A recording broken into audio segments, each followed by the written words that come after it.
আমার একটা সমস্যা আছে, সমস্যাটা হচ্ছে রিয়েলিটি আমাকে খুব টানে, রিয়েল গল্প আমাকে খুব টানে, রক্ত মাংসের মানুষ আমাকে খুব টানে।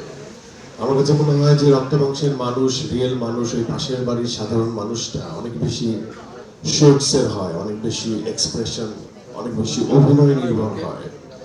চরিত্রগুলো সংলাপ, এক্সপ্রেশন সবকিছু ডিল করতে হয়। হয় না যে একটা মানুষ গুলি যখন খায় সে মারা যায়, একটা মানুষকে যখন পাঞ্চ করা হয় তখন সে ব্যথা পায়, একটা মানুষকে থাপ্পড় মারলে সে অপমানিত বোধ করে, একটা মানুষকে উলঙ্গ করে দিলে সে লজ্জায় কাঁদে। তো এগুলো তো নর্মাল হিউম্যান বিং এর এক্সপ্রেশন। তো এগুলো দিতে আমার খুব ভালো লাগে, রাদার দেন আমি আগে থেকেই জানি আমি 10 জন মাইরা বানাই ফেলবো আর কি। তো ওই নায়কোচিত ব্যাপারটা আমি ফিল করি, আমি ভালোবাসি। বাট আমার কাছে মনে হয় যে এই চরিত্রগুলো হয়তো আমি চাই, এই জন্য এই চরিত্রগুলোর আমার প্রতি আস্থা ডিরেক্টর বা টিম হয়তোবা রাখে।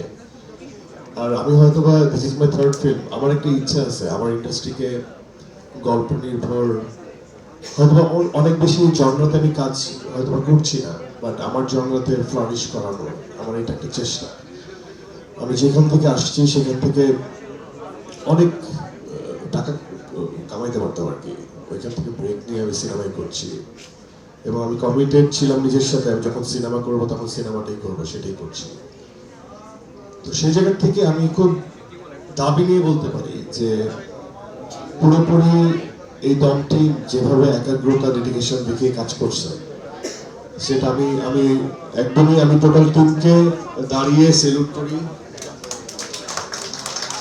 এবং আমি আমার এই ডিরেক্টরকে দাঁড়িয়ে সেলুট করি, আমি আমার প্রডিউসারকে দাঁড়িয়ে সেলুট করি, কারণ আমি খুবই ইমোশনালি কানেক্টেড এই গল্পের সাথে। হ্যাঁ, সো আমরা এখন বুঝতে পারি সবাই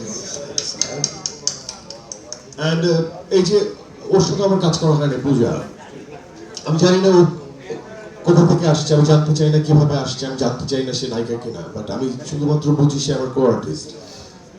এই ছবিতে সে আমার সহধর্মিণী, তো আমার পথ চলার সঙ্গী। তো আমি একলা চলতে পারবো না, যতক্ষণ পর্যন্ত আমি একলা শুধু ভালো করবো সিকোয়েন্স হবে না। আমি ফিল করি যে আমার আশেপাশে যতগুলো মানুষ আছে, যতগুলো ডিপার্টমেন্টের মানুষ আছে, প্রত্যেকটার আরাম এনশিওর করতে হবে, প্রত্যেকের পারফেকশন এনশিওর করতে হবে, তাহলে সামগ্রিকভাবে একটা টিম ওয়ার্কের কাজ অনেক ভালো হয়। তো যাই হোক, আমি এমনি বাঁচাল, আবার কি বেফাস কথা বের হয়ে যাবে মুখ দিয়ে বলতে বলতে, হয় না, আমি আসলে সরল, মানুষ আমাকে